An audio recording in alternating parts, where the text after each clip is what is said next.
वार करी पाहे पाहे रे पंढरी पाहे पाहे रे पंढरी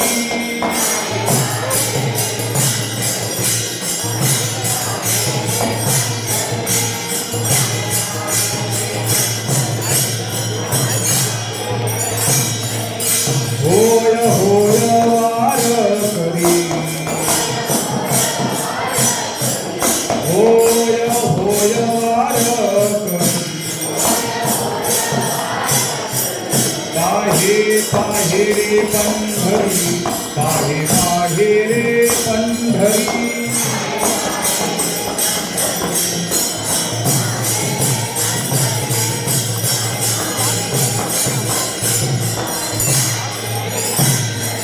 काय करावी साधवी काय करावी साधवी फळ अवघेची फळ अवघेची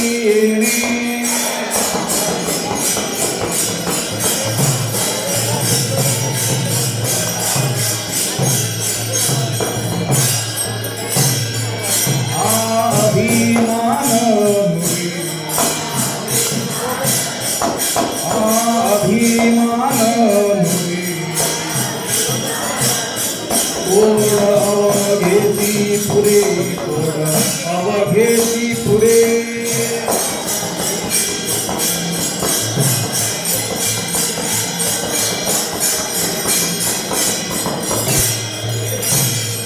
काय करावी साधवी काय करावी साधवी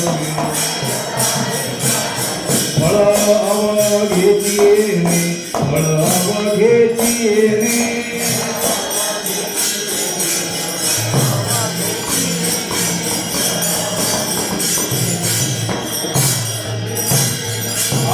तुका म्हणे डोळा तुका म्हणे डोळा विठो बैसला सावळा विठो बैसला सावळा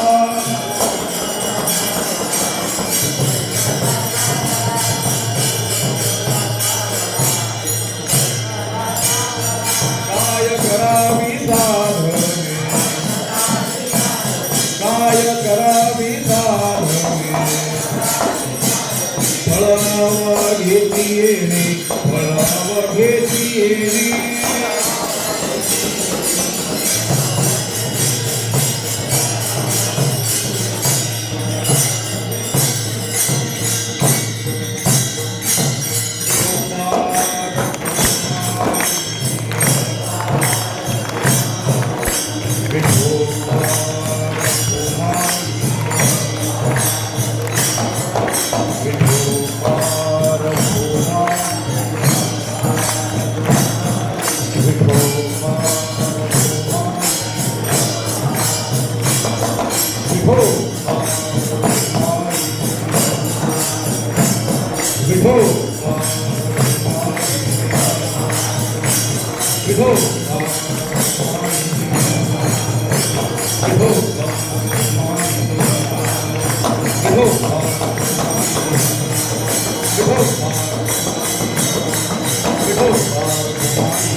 होय होय वार करी, होय होय वार करी, पाहे पाहे रे पंढरी.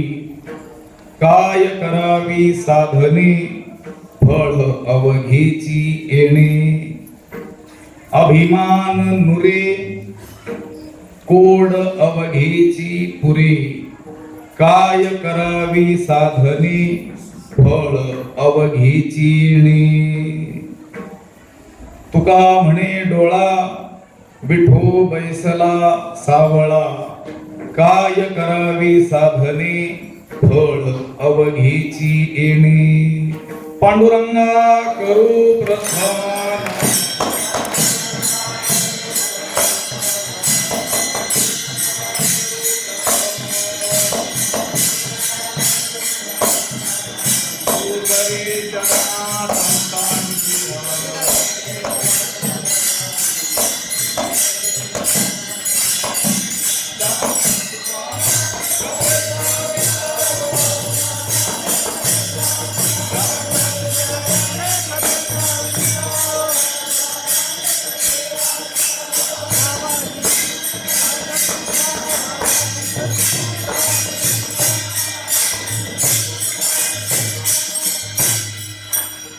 नमामि सद्गुरुं शान्तं सच्चिदानंद विग्रहं पूर्ण ब्रह्मपरानंद मीशमानंदी वल्लभं। नमो सद्गुरु तुकया ज्ञान दीपा, नमो सद्गुरु सच्चिदानंद रूपा, नमो सद्गुरु भक्त कल्याण मूर्ती, नमो सद्गुरु भास्करा पूर्ण कीर्ती। अखंड मंडलाकारं व्याप्तं येन चराचरं तत्पदं दर्शितं येन तस्मै श्री गुरवे नमः। जयांचे किलिया स्मरण होय सकळ विद्यांचे अधिकरण, तेची बंधू श्री चरण श्री गुरूंचे ते नमस्कारोनी आता। होय होय वारकरी पाहे पाहे रे पंढरी, काय करावी साधने फळ अवघेची येणे। प्राप्त स्थळी कीर्तन रूपी सेवेकरिता उपस्थित केलेला हा अभंग जगद्गुरु संत श्रेष्ठ वैराग्य शिरोमणी श्री तुकाराम महाराज यांचा चार चरणांचा प्रसिद्ध असा असून या अभंगद्वारे तुकोबरायांनी आपल्याला उपदेश केलेला आहे। विठ्ठल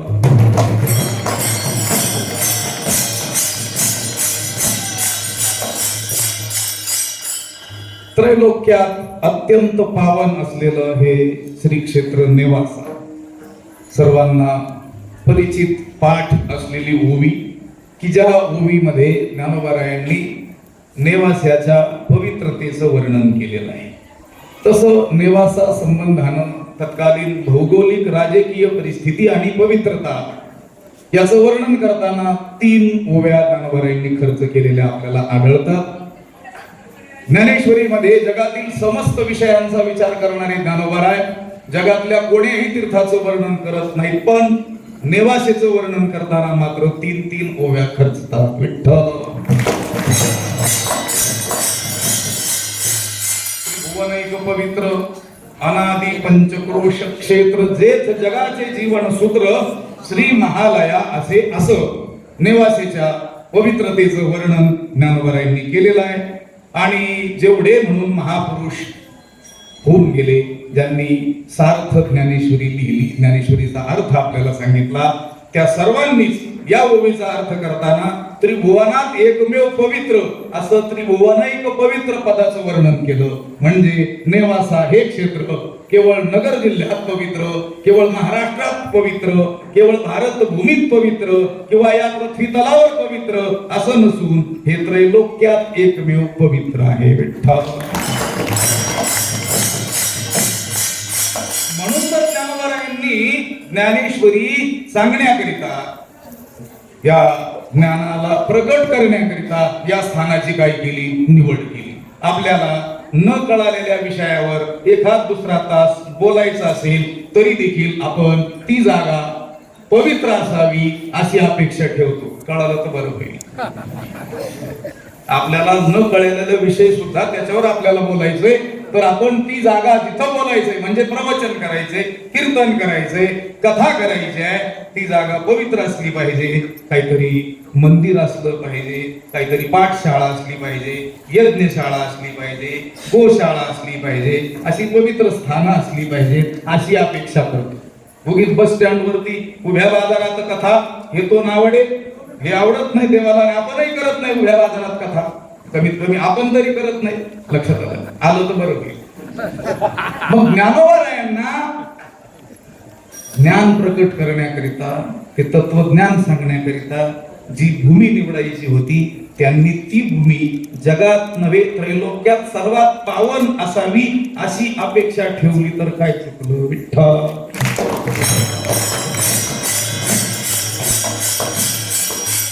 असलेली ही मोहिनी राजांच्या मुळे प्रसिद्ध असलेली नेवासा भूमी, नेवासा क्षेत्र, आणि या नेवासा क्षेत्राचा ज्ञानोबारायांनी आश्रय केला। ज्ञानोबारायांनी 4ही भावंड आणि अनेक साधू संत या ठिकाणी सुमारे 2.5 वर्षे त्यांनी वास्तव्य केलं। ग्रंथराज श्री ज्ञानेश्वरी आणि अमृतानुभव या 2 ग्रंथांना याच ठिकाणी प्रकट केलं। म्हणजे ज्ञानोबारायांची कर्मभूमी, ज्याकरिता ज्ञानोबाराय अवतीर्ण झाले होते ती ही भूमी आहे। आळंदीला इथून मग गेलेले आहेत समाधिस्थ होण्याकरिता, म्हणजे ही भूमी अतिशय महत्वाची आहे। म्हणूनच या भूमीबद्दल मोठमोठ्या महात्म्यांचं अतिशय प्रेम राहिलेलं आहे. आता आपल्याला सोहळ्या संबंधानं बोलायचंय तसं तर पूजनीय गुरुवर्य बाबांनी सांगितलं 8 वाजता संपलं पाहिजे. मी येऊ का तिकडं? म्हटलं नको नको, तुम्ही येऊ नका, म्हणजे मग मला जे बोलायचं ते बोलता येणार नाही. लक्षात. मग म्हटलं ठीक आहे. 8 तर आता वाजतील, 8च्या पुढे जाईल थोडस. आता त्यांच्या आज्ञेचं उल्लंघन केल्याचं पापच लागेल, पण आता काय करता, सुरू उशिरा करण्याचं पाप तुम्ही केलं. विठ्ठल.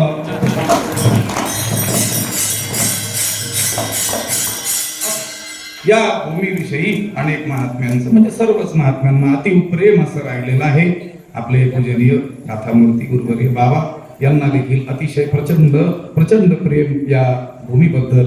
पैसखाम मंदिराबद्दल आहे. तिथं आल्यानंतर ते भावना विभोर होऊन जातात, भावना त्यांना अनावर होतात. आता असं आहे, आपल्याला तो खांब दिसतो, पण बाबांना साक्षात ज्ञानोबा दिसत असतील, ज्यांची त्यांची काय आहे दृष्टी आहे. आपल्यालाही दिसावं. मला वाटतं त्यांच्या संगतीत राहून तो केवळ खांब असा अचेतन जड, केवळ दगडाचा न दिसता साक्षात आपल्याला ज्ञानोबा आहे नक्की दिसतील. विठ्ठल.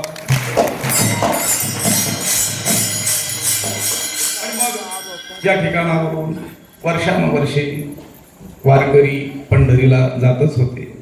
कोणी सांगितलं 183 का 187 वर्षी म्हणावं लागेल असं ना, लक्षात आलं. मग त्याला एक दिंडीचं चांगलं गुरुवर्य वैकुंठवासी बन्सी बाबांनी दिलं. ती दिंडी अनेक वर्ष चालली आणि गेल्या वर्षीपासून महापुरुषांच्या मनात संकल्प ज्ञानोबारायांच्या कृपेनं स्फुरला. सद्गुरु वैकुंठवासी बाबांनीच जणू काही गुरुवर्य बाबांच्या मुखातून हे बोलून दाखवलं. विठ्ठल. आणि सगळ्या गुरुबंधू मंडळींनी, पूजनीय मंडळींनी, वारकरी निष्ठावान मंडळींनी याला सगळ्यांनी साथ दिली आणि आपण गेल्या वर्षी सोहळ्याच्या रूपानं नेवासे होऊन श्री क्षेत्र नेवासे होऊन श्री क्षेत्र पंढरपूर पर्यंतचा प्रवास यशस्वीरित्या केला. स्वच्छता, शिस्त या बाबतीमध्ये आपला चांगला नंबरच राहिला आणि त्याचीच पावती म्हणून की काय, ज्ञानोबारायांची आणखी अलौकिक कृपा म्हणून की काय, या वर्षी तर शासनानं सुद्धा आपली दखल घेतली. विठ्ठल.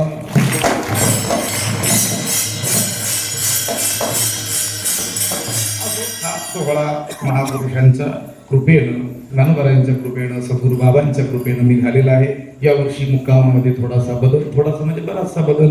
अगोदर आपण आराध्या मंगल कार्यालयामध्ये गेल्या वर्षी पालखी ठेवली, तिथं कीर्तन केलं प्रस्थानचं. यावर्षी मार्केट कमिटीमध्ये सगळ्यांनी एकत्र राहावं, सगळ्या दिंड्यांनी एका जागी राहावं, म्हणजे मग अंगणामध्ये पटांगणामध्ये मोठ्या प्रमाणात असा चांगला कीर्तन उत्सव होऊ शकतो.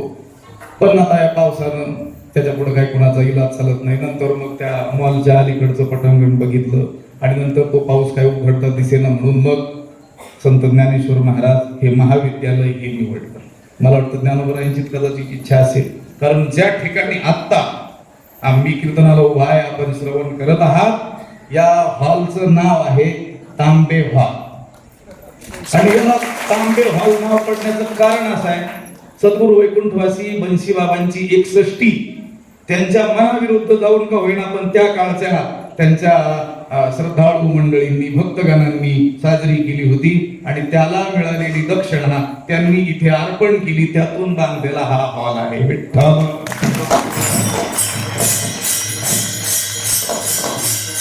तसं माझं एकदा येणं झालं होतं व्याख्यानासाठी, सरांनी मला आठवण करून दिली. त्यांना वाटलं कदाचित त्यांच्या आठवणीत नसेल, आम्हाला आठवणीत न ठेवून कसं झाले. लक्षात आठवणीत न ठेवण्यासारख्या गोष्टी सुद्धा जर आम्ही ठेवत असू तर ही तर ठेवण्यासारखीच आहे. विठ्ठल. बाबांचा आणि या महाविद्यालयाचा अतिशय निकटचा संबंध राहिलेला आहे. बाबांनी त्यांच्या अध्ययन काळामध्ये ज्या ज्या ग्रंथांचा अभ्यास केला, जी पुस्तकं वाचली, ती सगळी त्यांनी या महाविद्यालयाला अर्पण केलेली आहेत. त्यांना वाटलं नंतर कोणी वाचतं की नाही कोणाच ठाऊक, पण आता आम्हाला त्याची गरज पडलेली आहे म्हणून आम्ही आता त्यांना विनंती करणार आहोत की ते आम्हाला परत द्या म्हणून. विठ्ठल.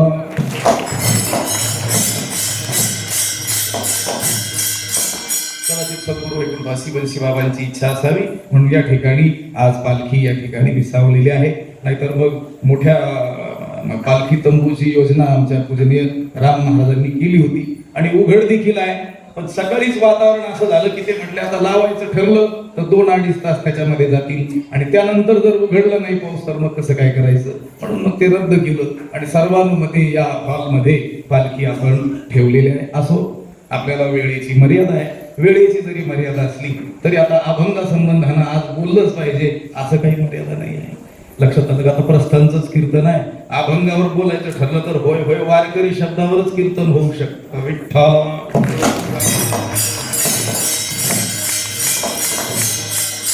आमच्या सगळ्या विश्वस्त मंडळी, अध्यक्ष मंडळी, सगळे आमचे सगळे गुरुबंधू मंडळी, समोर माझ्या बसलेली सगळी मंडळी यांनी बळ दिलं, वेगवेगळ्या कल्पना त्या सुचवल्या आणि त्यातून हा सोहळा अधिकाधिक वृद्धिंगत तो आहे.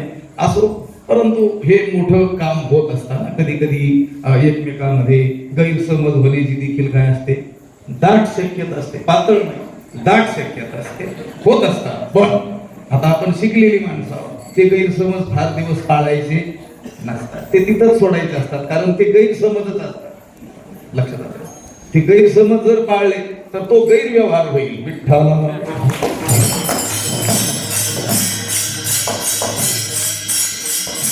जगद्गुरु तुकाराम महाराजांनी या अभंगामध्ये उपदेश केलेला आहे. वारकरी होण्याचा काय केलेला आहे, उपदेश केलेला आहे. आणि वारकरी होऊन मग पंढरीचं दर्शन करावं असं काय केलेलं आहे, सांगितलेलं आहे. तसं वारकरी न होताही पंढरीचं दर्शन करणारे अनेक लोक आहेत की पंढरीला जे जातात त्या पांडुरंगाचं दर्शन करतात, 24 तास 38 तास त्या बारीमध्ये उभे राहतात, त्यांच्या श्रद्धेला आपण वंदनही केलं पाहिजे असं. परंतु वारकरी होऊन पंढरीला न गेल्यामुळे पंढरपूरचं जे चैतन्य स्वरूप आहे ते मात्र आपल्याला दिसू शकत नाही, आपल्या अनुभवाला येऊ शकत नाही. मी मगाशी बोललो त्याप्रमाणे तो जो पैस खांब आहे, आपले गुरुवर्य शांतीब्रह्म मारुती बाबा गेल्या वर्षी बोलले होते की नाही, तो केवळ पैस खांब नाही, तो परीस खांब आहे. जसं परिसाच्या स्पर्शानं धातूचं लोखंडाचं सोनं व्हावं त्याप्रमाणे आपल्या जीवनाचं कल्याण देखील त्या पैस खांबाच्या दर्शनाने होईल. म्हणजे तो पैस खांब केवळ दगडाचा अचेतन जड अशी वस्तू नाही आहे, तो सजीव आहे. ज्ञानोबारायांचा त्याला दीर्घकाळ स्पर्श झालेला आहे. त्या भिंतीला थोडा वेळ स्पर्श झाला तर ती चालू लागली. मग ज्या खांबाला सुमारे 2.5 वर्ष वास्तव्यातून 2 ग्रंथ निर्माण करत असताना पाठ देऊन बसलेले असतील, तो खांब काय जड राहिला का? विठ्ठल आपल्याला त्याची सचेतनता अनुभवाला येत नसेल तर समजायचं आपला तेवढा काय नाही आहे, अधिकार नाही. पण महात्म्याने सांगितलेलं सांगतो बघा, आपल्याही अनुभवाला कधी आलं तर आपण आपल्याला भाग्यवान समजलं पाहिजे. त्यांनी सांगितलं तोच खांब आहे की ज्या खांबाला ज्ञानोबारायांनी पाठ देऊन ज्ञानेश्वरी सांगितलेली आहे. म्हणजे ज्ञानोबाराय तिथं साक्षात बसलेले होते, बसलेले आहेत. तिथं दर्शन करत असताना जर पुन्हा एका 16 वर्षाच्या बालकाचा जणू आपल्याला स्पर्श होतो आहे अशी जाणीव झाली तर समजायचं ज्ञानोबारायांची कृपा. विठ्ठल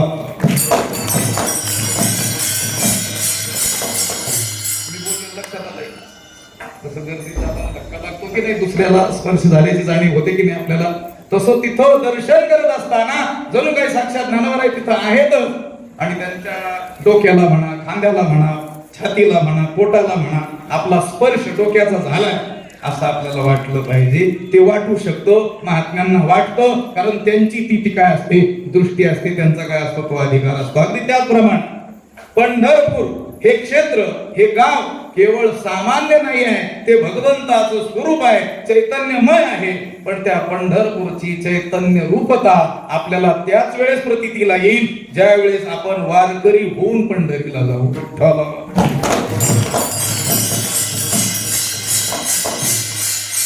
वारकरी होऊन तर पंढरीला जायचंय, दिंडीतही जायचंय, सोहळ्यातही जायचंय, पण वारकरी होऊन जायचंय.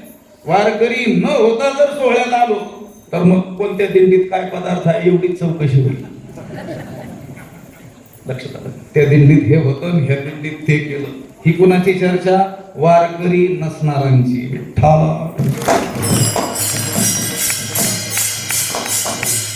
आता उद्यापासून आपल्याला वारकरी म्हणून घेण्यासाठी ही चर्चा बंद करून टाकायची. कळलं तर बरं. आपण वारकरी झालेलो आहोत आणि वारकरी होऊन आता सोहळ्यात चाललेलो आहोत, तर आपण हे पाहिलं पाहिजे की कोण्या दिंडीमध्ये कशा रीतीचं भजन होतं, आपल्याला ते शिकता येईल की नाही, त्यांची शिस्त काय आहे, नियम काय आहे, आपल्या अंगी देखील बांधण्याचा आपण काय करूया, प्रयत्न करूया. हाच विचार होईल किंवा हीच काय होईल, परस्परांमध्ये चर्चा होईल. म्हणून वारकरी व्हायचं आणि मग दिंडीत यायचं. विठ्ठल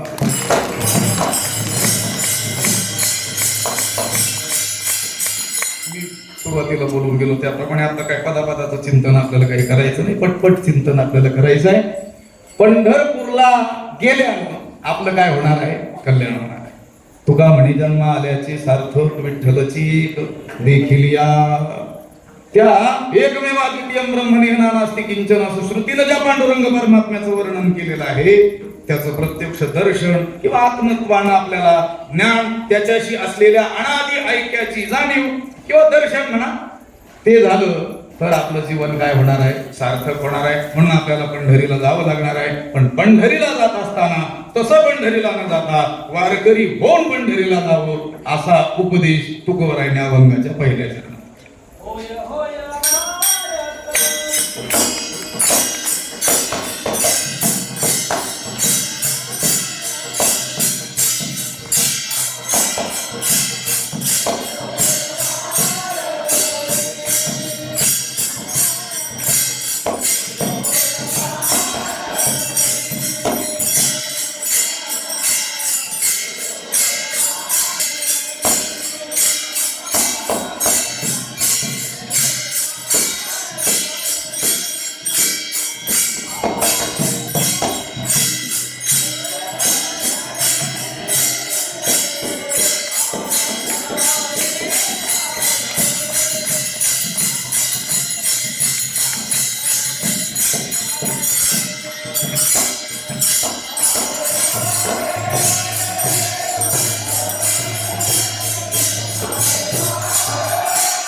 होय होय वारकरी पाहे पाहे रे पंढरी. आता होय होय, होय हा शब्द दोनदा आला, पाहे हा शब्द सुद्धा दोनदा आला.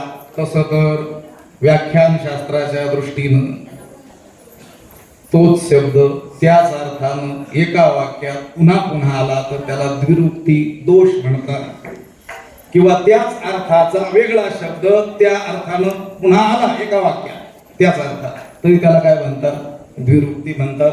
मग काही द्विरुक्ती दोष केला का नाही, याला भगवान भाष्यकारांनी भाष्यामध्ये विप्सा अशी संज्ञा दिलेली आहे. 2-3 प्रकारच्या काय आहेत, विप्सा आहेत, आदरार्थी, संपूर्णार्थी आणि निश्चयार्थी. मला वाटतं इथं निश्चयार्थी विप्सा असली पाहिजे. विठ्ठल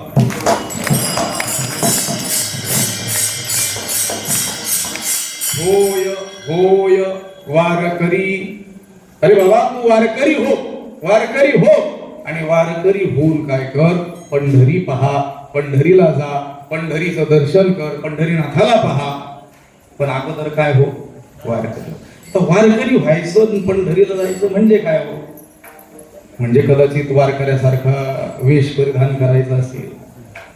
वारकरी लोक धोतर, नेहरू, शर्ट जो असतो, टोपी किंवा हा झाला तो फेटा, उपरणं, असा वेश धारण करून पंढरीला जात असतात. मग तसं सांगितलंय का, किंवा वारकरी हो, वारकरी हो म्हणजे वारकऱ्यासारखं वेशांतर कर, वेश धारण कर आणि मग पंढरीला जा. हे तर फार सोपं आहे. लक्षात मला सांगा बरं, संत होणं सोपं की संत दिसणं सोपं? काय भुका लागल्या का? संत होणं सोपं की संत दिसणं सोपं? संत दिसणं सोपं. संत दिसायला काय करावं लागेल? संत जसे वेश धारण करत होते तसे वेश शिवून काय करावे लागतील? परिधान करावे लागतील. अगदी तसंच वारकरी होणं सोपं की वारकरी दिसणं सोपं? वारकरी दिसणं सोपं. वारकरी दिसायला किती वेळ लागेल? किती वेळ लागेल? हे जे अंगावरचे पॅन्ट शर्ट काढून धोतर आणि शर्ट चढवेपर्यंत एवढाच वेळ लागेल. लक्षात आलं? म्हणजे 10 मिनिटात माणूस काय दिसू शकतो? वारकरी. पण वारकरी दिसा असं नाही म्हटलेलं. काय म्हटलेलं आहे? वारकरी व्हा. आता वारकरी व्हायचं म्हणजे नेमकं कसं व्हायचं? तर आता त्याचा अंतर आणि बाह्य अशा दोन्ही दृष्टीने थोडक्यात विचार करावा लागेल. बाहेरून वारकरी होण्याकरिता काय करावं लागेल? ही वेशभूषा तर आवश्यकच आहे. लक्षात आलं? वेशभूषा आवश्यकच आहे. त्याने एक जरा काय येतो? शिस्त दिसते, डिसिप्लिन. लक्षात आलं? जसं मुलांना काय असतो शाळेमध्ये एक सारखा गणवेश असतो. वकील लोक कोर्टात असतात. आता तो जर दुसरा शर्ट घालून गेला तर त्याला काय केस लढता येणार नाही का? होईल का तसं काय? पण त्यांचा एक ठराविक काय असतो? गणवेश असतो. शाळेच्या मुलांचाही ठराविक गणवेश असतो. आणि सैन्याचा, पोलीस दलाचा, राखीव दलाचा तो तर विशिष्ट काय असतो? गणवेशच असतो. अगदी वारकऱ्यांची देखील तशी काय आहे? एक विशिष्ट प्रकारची वेशभूषा आहे. हेही बाह्यातिबाह्य झालं. थोडं बाह्य जर म्हटलं आपण तर कपाळाला गंध, तुळशी माळा, गोपीचंदन टिळा, हे काय झालं? बाह्यांग. तुळशी माळा तर काय करावी लागेल? धारण करावी लागेल. तुळशी माळ गळ्यात नाही आणि तो स्वतःला वारकरी म्हणतो, असं जमेल का? नाही. तुळशी माळही लागेल, गंधही त्याला लावावा लागेल, पूजाही काय करावी लागेल? करावी लागेल. बाह्य ज्या गोष्टी आहेत त्याही करावी लागतील. हा झाला बाह्य अंगाने वारकरी होण. आता हेही एक वेळ काय झालं? जरा सोपं आहे. जसं वेश परिधान करून वारकरी दिसणं हे सोपं आहे, अगदी त्याचप्रमाणे माळ घालणं. असं माळ घालणं सोपं नाही म्हणा. बरेच लोक किती काही वाऱ्या करतात पण माळच नसते. विठ्ठल.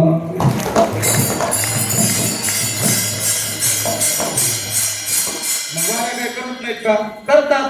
पण माळ घालणं त्यांच्या दृष्टीनं काही नाही, सोपं नाही. तसं सोपं आहे पण त्यांना जड जातं. काय करावं? हे बोललेलं जड जाईल पण आम्ही काय कोणाच्या बापाला भीतच थोडं. पहिले भीत नव्हतो ना, आताही भीत नाही. लक्षात आलं? भीती कोणाला आहे? काही घ्यायचं असेल तर विठ्ठला.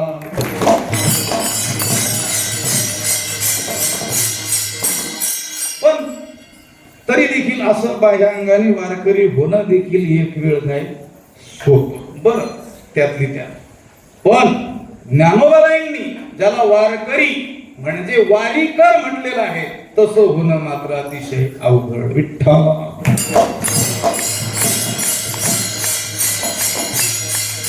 ज्ञानोबारायांनी वारकरी शब्द न प्रयोग करता वारीकर असा शब्द प्रयोग केलेला आहे.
ज्ञानोबारायांनी अंतरंगाचा वारकरी सांगितलं. काया वाचा मनी जीवे सर्वस्वे उदार बाप रखुमादेवीवर विठ्ठलाचा वारी कर. वारी करते ती वारी करा. वारी करतो म्हणून वारी कर. पण त्या वारीकर शब्दाचा अपभ्रंश झाला. गुरुनामगुरु मामासाहेब वारकरी पंथाचा इतिहास या छोट्याशा ग्रंथामध्ये लिहितात की त्या वारकरी शब्दाचं अपभ्रष्ट रूप वारीकर शब्दाचं अपभ्रष्ट रूप वारकरी हा शब्द आहे. विठ्ठल मूळ शब्द आहे वारीकर, म्हणजे वारीकर म्हणजे आज्ञा केली का वारीकर नाही, वारीकर वारी करणारा, जो वारी करतो तो वारीकर. पण कुणाला म्हटलेलं आहे त्यांनी वारीकर किंवा वारकरी? काया वाचा मने जीवे सर्वस्वे उदार. जो कायेन काया वाचेन मने आणि जीवे यानं पूर्णपणे काय झालेलं आहे, उदार झालेलं आहे. सर्व गोष्टी त्यानं परमात्म्याला समर्पण करून टाकलेलं आहे. स्वतःचं अस्तित्व पूर्णपणे त्यानं भगवंतामध्ये विलीन करून टाकलेलं आहे. स्वतः म्हणून तो काही शेषच राहिलेला नाही. त्याला म्हणायचं वारीकर किंवा वारकरी. विठ्ठल काया म्हणजे शरीर. आपण ही माळ तुळशी माळ जी धारण करतो आपल्या संप्रदायाची खूप सुंदर पद्धती आहे. प्रज्ञाचक्षु गुलाबराव महाराज म्हणतात, यद्यपि मी या संप्रदायाचा अभिमानी नसलो, म्हणजे सांप्रदायिक नसलो, तरी देखील हा अत्यंत शहाणपणाने स्थापलेला संप्रदाय मला पूर्णपणे मान्य आहे. आणि हा वारकरी धर्म एक दिवस विश्वधर्म होईल. विठ्ठल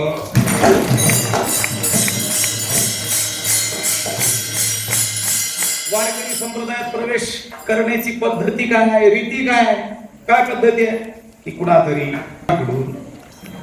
कुणातरी ज्येष्ठ वारकऱ्याकडून, महाराजांकडून, संत पुरुषाकडून तुळशीची माळ आपल्या गळ्यात काय करणं, धारण करणं. काही म्हणतात म्हणत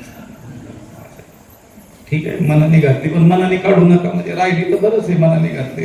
पण कुणातरी महात्म्याकडे जाऊन, वारी करणाऱ्या वारकरी महात्म्याकडे जाऊन जर आपण ती धारण केली तर तो आपला काय आहे, दीक्षा गुरु आहे. त्याने आपल्याला वारकरी पंथाची काय दिली, दीक्षा दिली. मला एवढंच सांगायचंय, तुळशीची माळ ज्यावेळेस आपण गळ्यात घालतो ती भावना काय असली पाहिजे त्याच्या माग, तर तुळशी पत्र ठेवणे हा वाक्प्रयोग मराठी भाषेमध्ये काय आहे, रूढ आहे. घरावर काय ठेवलं, तुळशी पत्र ठेवलं, म्हणजे त्याच्यावरचा माझा हक्क आता काय केला, सोडला. अगदी त्याप्रमाणे देहावर तुळशी पत्र ठेवलं म्हणजे हा देह माझा आता राहिला नसून हा पूर्णपणे भगवंताचा झाला, अशी भावना त्या माग आहे. म्हणून काया वाचा, तुका म्हणे वाचा वाहिली अनंता, बोलायचे आता काम नाही. जे काही बोललं जाईल बोलण्याची नाही आता देवाविन काही, जे काही बोललं जाईल ते देवाविषयीच बोललं जाईल. काया वाचा मने पूर्ण तू मन हे मीची करी, माझी या भजनी प्रेम धरी सर्वत्र नमस्कारी, मजे मन मना भव, मन मना भव. काया वाचा मने जीवी, आणि पूर्णपणे जीव भाव देखील त्या देवाच्या चरणी काय करणं, समर्पण करणं. असं जो कोणी करतो त्याला म्हणतात वारकरी. आणि असा वारकरी हो असं तुकाराम महाराज आपल्याला सांगतात. विठ्ठल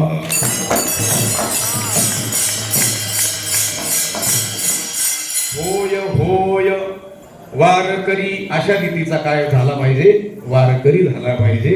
आणि मग असा वारकरी होऊन त्यानं काय केली पाहिजे, पंढरी पाहिली पाहिजे. होय होय वारकरी पाहे पाहे रे पंढरी. मग वारकरी होऊन वारकरी पंथाची विशिष्ट दीक्षा जी आहे ती काही किचकट नाहीये म्हणा. ओम ह्रीम क्लीम होम चामुंडाय होम फट स्वाहा असं काही नाही. आपलं सरळ उघडा मंत्र जाणार रामकृष्ण म्हणा तुटती यातना.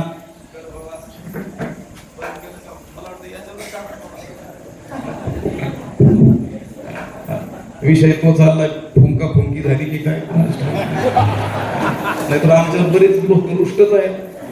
ते म्हणतात 15-20 दिवस झाले की हा भंग घेतातच. म्हटले नेनती काही टाणाटोण, नेनती काही टाणाटोण. म्हटले कुठपर्यंत घेणार, म्हटलं टाणाटोणा बंद होईपर्यंत सोडत नसतोय.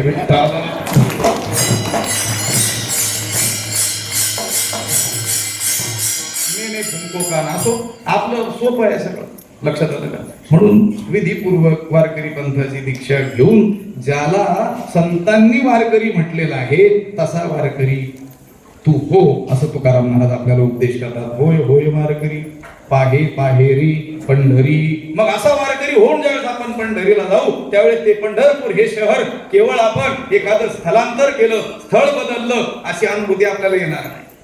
नाहीतर मग पंढरपूर किंवा अन्य क्षेत्राला जाणारे लोक काही कमी आहेत का? पण त्यांचं ते काय होऊन जातं, पर्यटन होतं. पर्यटन वेगळं आणि तीर्थयात्रा वेगळी आहे. पर्यटन म्हणजे काय? घरी कंटाळा आला म्हणून चला थोडेसे पैसे खर्च करून दुसऱ्या शहरात जाऊ. मला सांगा बरं, त्या दुसऱ्या शहरात नेमकं काय असतं जे तुमच्या गावात नसतं? सगळंच असतं की नाही? तशीच घरं, तशीच माणसं, सगळे तसेच रस्ते, थोडे चांगले असतील चकाचक, दुसरं काय फरक आहे? आपण वारकरी न होता जर पंढरपूरला गेलो तर आपण पुण्याला, मुंबईला, पंढरपूरला गेलो सारखंच होईल. म्हणून आपण वारकरी होऊन पंढरीला गेलं पाहिजे. विठ्ठल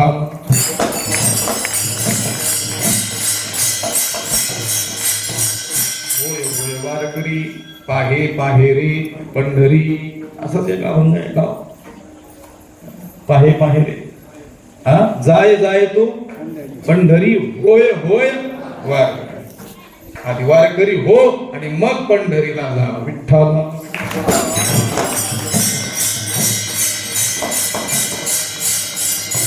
बरं तुकोबार आहे तुमच्या म्हणण्याप्रमाणे वारकरी होऊन जर आम्ही पंढरीला गेलो तर मग आम्हाला भगवत प्राप्तीकरिता दुसरं काही करावं लागेल का? फक्त पंढरीला जाणं, वारकरी होऊन पंढरीला जाणं एवढंच साधन पुरेसं आहे असं त्यानं विचारलं असावं, समोरच्यानं विचारलं असावं की भगवत प्राप्ती करता तर नाना साधनांच्या केल्या खटपटा, अनेक प्रकारची काय करावी लागतात, साधनं करावी लागतात.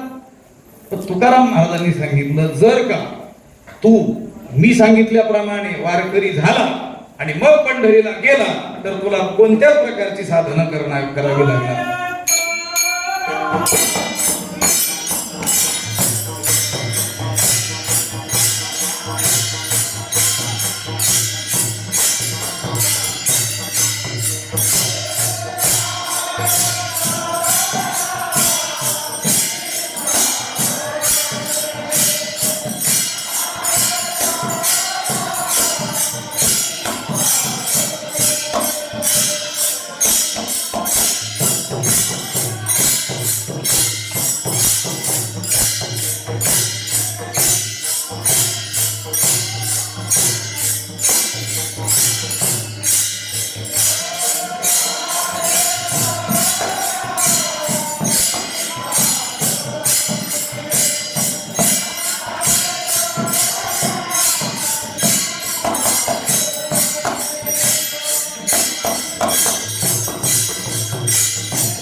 विठो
काय करावी साधने फळ अवघेची येणे.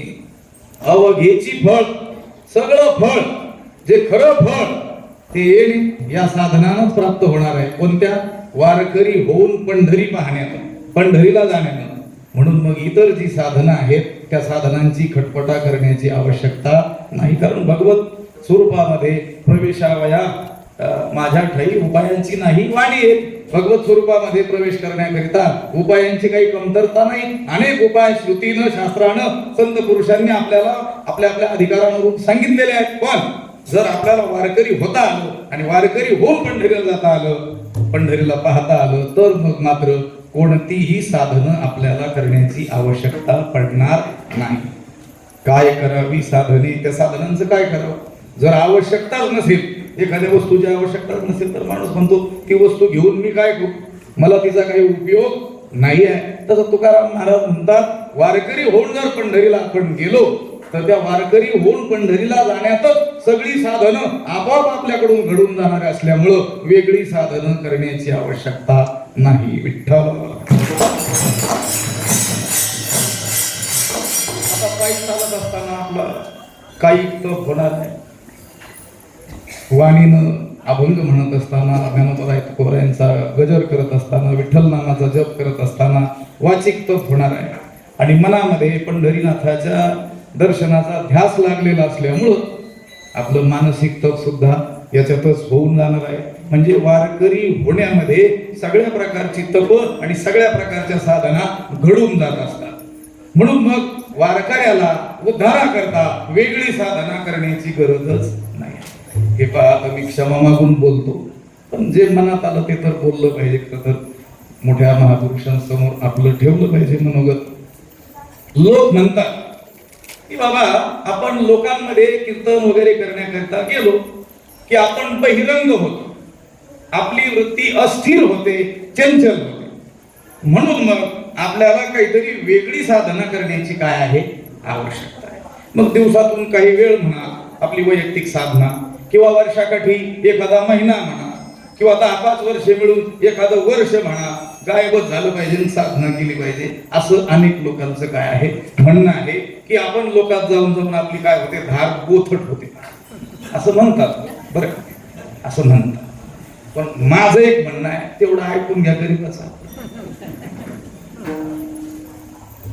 कीर्तन करण्याकरिता लोकात गेल्यानं, कथा करण्याकरिता लोकात गेल्यानं, संप्रदायाचा प्रचार करण्याकरिता लोकात गेल्यानं आपली वृत्ती बहिर्मुख कशी काय होऊ शकते जर आपण कीर्तनच साधना म्हणून केलं तर. विठ्ठल.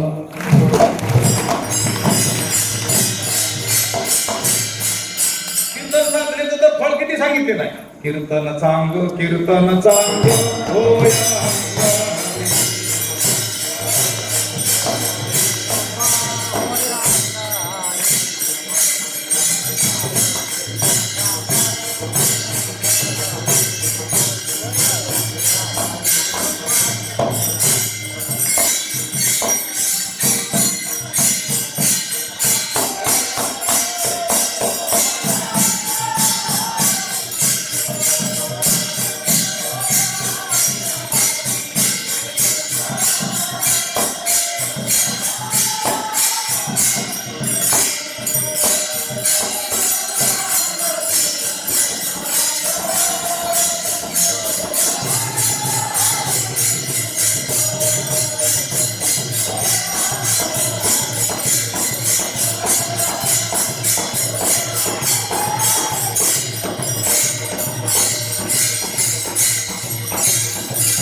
कीर्तन चांग, कीर्तन चांग, मृदंग चांग होय अंग हरिरूप. हे जर कीर्तन साधनेचं फळ असेल तर मग कीर्तनामुळे बहिर्मुखता कशी काय येऊ शकते.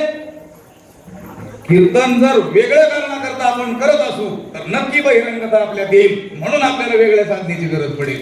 हे मी आमच्या गुरु परंपरेतलं सांगतो. माझे श्रीगुरु, आमचे भगवान जे आहेत, आमचे श्रीगुरु स्वामीजी महाराज, आणि ते सांगत असतात, अरे तुम्ही आता ज्ञान मिळवलं, मग पुन्हा बकुबायासारखं म्हटले एका बाजूला जाऊन जप करत बसता.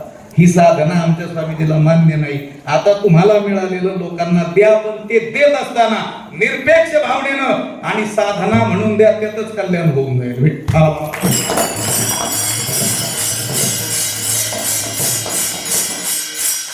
काय करावी साधने. मग जर आपण हे साधन अंगीकारलेलं असेल तर काय करावी साधने, दुसरी साधनं करण्याची काय गरज आहे. थोडक्यात सांगतो, वेळ झालेली आहे मान्य आहे, पण मी क्षमा मागतो आपली सगळ्यांची, उशीर झालेला आहे.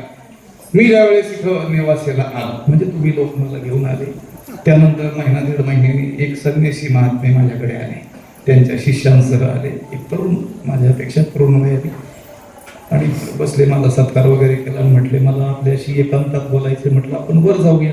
तर त्या शिष्यांनीच ओळखलं. ते म्हटले स्वामीजी, म्हणजे त्यांच्या त्या गुरुजींना, गुरुजी आम्ही बाहेर जातो. आम्हाला दोघांना ठेवलं ऑफिसमध्ये. मग ते बोलू लागले. म्हटले महाराज तुम्ही इथं आले, काही प्रयत्न न करता आले, असं तुम्ही सांगितलं ज्या दिवशी बसले त्या दिवशी तुमच्या व्याख्यानात. की हे लोक तुमच्याकडे आले, तुम्ही नाही म्हटले. मग पूजनीय भास्करगिरीजी महाराज असतील, गुरुवर्य गाथामूर्ती बाबाजी असतील, पूजनीय गुरुवर्य आईसाहेब असतील, मीरा आईसाहेब, त्यांनी सांगितलं मग यावं लागलं. असं मी बोललो, त्यांनी ऐकलं त्या व्हिडिओ क्लिपमध्ये आणि म्हटले मग तुम्ही इथं आले, हे स्थान तुम्हाला प्राप्त झालं, मग याच्यासाठी तुम्ही काही साधना केली? आता मला त्यांचा प्रश्नच कळेना, पण मी विचार केला थोडासा आणि मग मला लक्षात आलं आणि मी म्हटलं महाराजजी आपल्याला असं म्हणायचंय का की काही वेगळं मंत्रांचं अनुष्ठान वगैरे मी केलंय का हे स्थान प्राप्तीसाठी? ते म्हटले हो हो हो असंच म्हणायचंय. म्हटलं मी वेगळं काहीच केलं नाही, पण जे केलं ते नीट केलं. विठ्ठल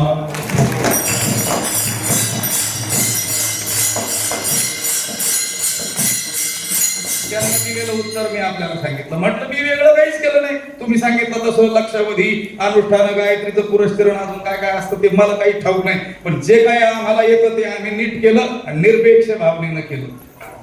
म्हणजे हे मी त्यांना दिलेलं उत्तर आहे. काय करावी साधन करून काय करायचं? जर वारकरी होऊन आपण पंढरीला जाता आलं, संत सांगतात तसं वारकरी होऊ, वारकरी दिसून नव्हे अंतरंगाचा वारकरी होऊन जर आपण पंढरीला गेलो, सर्वस्वी उदार होऊन जीवावर उदार होऊन जर पंढरीला गेलो तर आपल्याला वेगळी साधनं करण्याची गरज नाही. काय करावी साधने? फळावं घ्यायची आणि सगळं फळ जे सांगितलंय ते ह्याच साधनेने काय होईल, प्राप्त होईल. काय होईल? हरी आला हरीत हाताला येईल. वारी जर आपण केली वारकरी होऊन तर मग कैची बाई चिंता, सगळं फळ आपल्याला काय होईल, प्राप्त होईल. काय करावी साधने? फळावं घ्यायची येणे. काय काय मिळेल? अभिमान नुरे कोड अवघेची पुरी. पूर्णपणे आपला अभिमान गलित गात्र होऊन जातो. अभिमान औषधाला देखील शिल्लक राहू शकत नाही, की जो अभिमानच आपल्याला जन्म मृत्यूला कारण ठरलेला आहे. विठ्ठल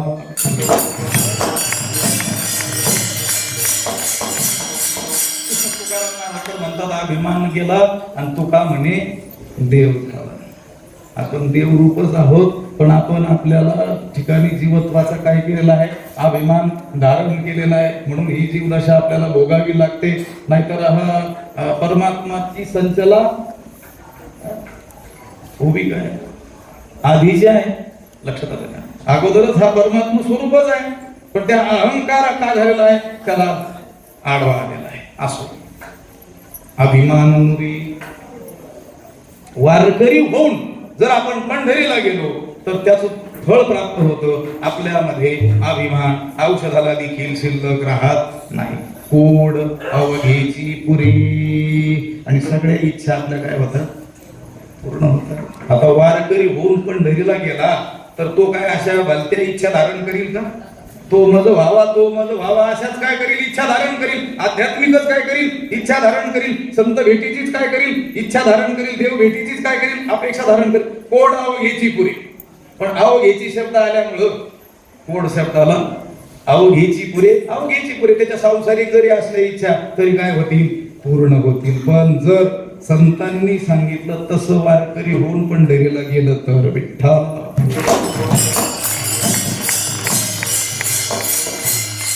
माझ्या फक्त 2 मिनिटं बोलावं लागणार. ज्या स्थानी आपण आहोत ते स्थान काय आहे ते मी आपल्याला सांगितलं, पुन्हा आठवण करून देतो.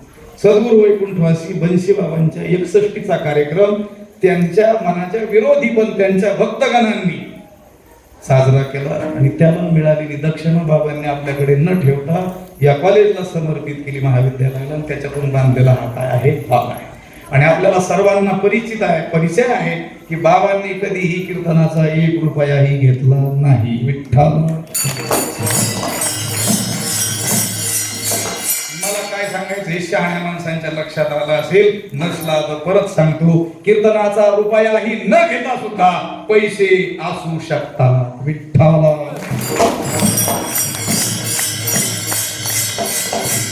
लोकांनी आमच्या निरपेक्षपणावर शंका व्यक्त केली, पण माझ्या सद्गुरूंनी मला सांगितलेलं वाक्य पुन्हा सांगतो.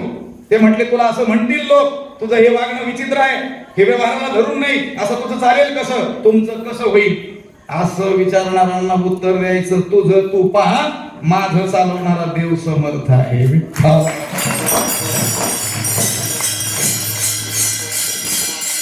बोलून गेलो अभिमान रे, म्हणून आता जर पुढचं वाक्य बोलतोय म्हणाल की अभिमानाने बोलते, पण बोलतोच एक वाक्य सगळे माझे गुरुबंधू आहेत. कोणी कीर्तनाची घ्यावी न घ्यावी याच्याबद्दल मला बोलण्याचा कोणताही प्रकारचा अधिकार नाही. मी माझ्यापुरतं बोलत असतो, पण तरी बोलतो.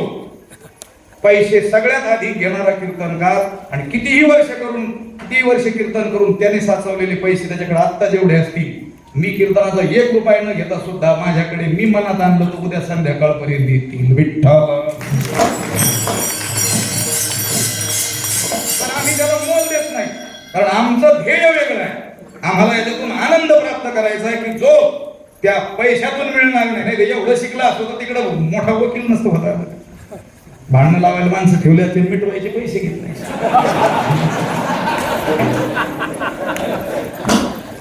मला व्हायचं होतं पोपट वकीलच व्हायचं. लक्षात आलं, वकीलच व्हायचं. ते कुलकर्णी वकील होते तोंडोळीशी, आणि त्यांच्यासोबत मी पारायणाला 11वीला असताना पैठणला गेलो. आमचे बापूसाहेब महाराज माटेगावकर वास्कर खडाचे 8 दिवस त्यांच्या संगतीत राहिलो. मी म्हटलं आता वकीलच व्हायचं आपल्याला. लक्षात आलं. पण नंतर विचार बदलला, काय देवाची काय लीला असेल. इकडं काय झालं, 12वी नंतर वळून नंतर पुढं मग शिक्षण, आपण लौकिक शिक्षण देखील घेतलं. मला सांगायचं एवढं, कोड अवघेची पुरे. पण कधी ज्या वेळेस आपण संत म्हणतात तसा वारकरी होऊन पंढरीला गेलो तर विठ्ठल. आता जाहीर सांगतो, आमच्या कशावरही बोला, आमच्या स्वभावावर बोला, आम्ही अर्वाच्य बोलतो यावर बोला, पण आमच्या निरपेक्षपणावर बोलाल तर याद राखा विठ्ठल. आणि पैसे कुठून येतात निरपेक्ष असून सुद्धा? मी घरचा भिकारी नाही. माझे वडील प्रामाणिक सावकार होते. जर त्यांनी आमच्या भावकीनं केली तशी सावकारी केली असती तर आमच्याकडेही आता 800-900 एकर जमीन राहिली असती विठ्ठल. अभिमान नुरी नाही तर म्हणा अभिमान नुरी. या अभिमानाचं अभिमानाचं नाही. माझा जीव तळतळला म्हणून बोललो. काही म्हटले हे निरपेक्ष कीर्तन करतात, मग पैसे कुठून येतात? 12 रुपये घेत नव्हते, मग 61ला पैसे कुठून आले होते? तुम्ही देतात की नाही? पाय पडले ते देतात, तेही आम्ही ठेवत नाही. आमचं वर्ष सुरू होतं आषाढीला, कारण मी आषाढीच्या आधी आलेलो आहे. आणि आषाढीच्या अगोदर जेवढे साचले तेवढे देऊन टाकतो. माझ्याकडे 1800 रुपये उरलेले आहेत. त्याच्यात 1500ची आता भिशी भरून 300 रुपयात माझी वारी होणार आहे विठ्ठल. सगळ्यांनी आमचं अनुकरण करावं असंही मी म्हणत नाही, कारण आम्ही कोणाचं अनुकरण केलं नाही. फक्त आम्ही आमच्या श्री गुरूंची आज्ञा पालन केली. त्यांनी सांगितलं होतं हे असं वागलं पाहिजे, आणि त्या आज्ञापालनाचं फळ आम्हाला असं आहे की त्यांनी सांगितलं, प्रत्येक वेळेसचा शब्द आहे त्यांचा, तुला काहीच कमी पडणार नाही. मग कमी नाही पडलं तर बस झालं. जास्त साचून करायचंय का विठ्ठल? अभिमानामुळे कोड अवघेची पुरी. म्हणजे संसारासाठी रात्रंदिवस झटणारा माणूस सुद्धा ज्या गोष्टी पासून दुर्लभ असू शकतो, भगवंत त्या गोष्टी सहज त्याच्या भक्ताला काय करून देऊ शकतो? उपलब्ध करून देऊ शकतो. कोड अवघेची पुरी. अभिमानामुळे कोड अवघेची पुरी. आणि वारकरी होऊन पंढरीला जाण्यामध्ये आणखी असा लाभ आहे की त्या पंढरीला आपण गेलो, वारकरी होऊन गेलो. संत म्हणतात तसा वारकरी होऊन आपण गेलो, पंढरीला गेलो, पंढरीत प्रवेश केला, मंदिरात प्रवेश केला, आणि त्या पांडुरंगाचं सावळ्याचं आपण दर्शन घेतलं की आपल्या बुद्धिरूपी नेत्रामध्ये तो काय होतो? बसतो शेवटचं क्षण.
तुका म्हणे डोळा विठो बैसला सावळा, तो विठ्ठल त्याचं दर्शन आपण घेतलं की देखील डोळा बैसला मनी, तोची वदनी उच्चारी आपल्या बुद्धिरूपी नेत्रामध्ये तो काय करतो, ठाण मांडून बसतो. आणि मग आपल्याला सर्वत्र त्याची काय येते, जेथे तेथे देखे तुझीच पावले त्रिभुवन संचले, विठ्ठलाला हे फळ आपल्याला प्राप्त होतं.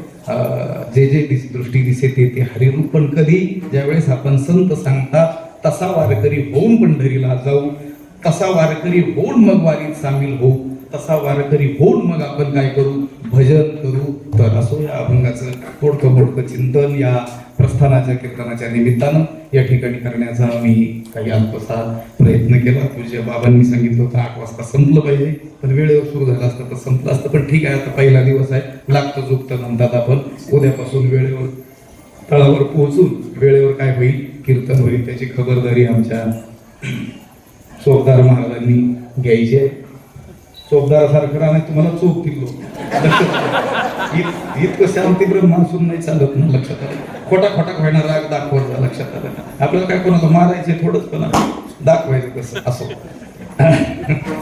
असो हा सोहळा नेवाशाहून निघावा अशी माऊलींचीच इच्छा, सद्गुरू बंशीबाबांचीच इच्छा, आणि तीच इच्छा पूजनीय बाबांच्या मुखातून बाहेर पडली. सगळ्यांनी त्याला साथ दिली आणि अगदी वारकरीपणा, देहू आळंदीवरून जाणारे सोहळे, त्या सोहळ्याच्या नियमाने चालणारा आपला हा सोहळा आहे. ठीक आहे, संख्यात्मक वाढ फारशी नाही झाली, हरकत नाही, पण गुणात्मक मात्र आपली ही वाढ झाली पाहिजे.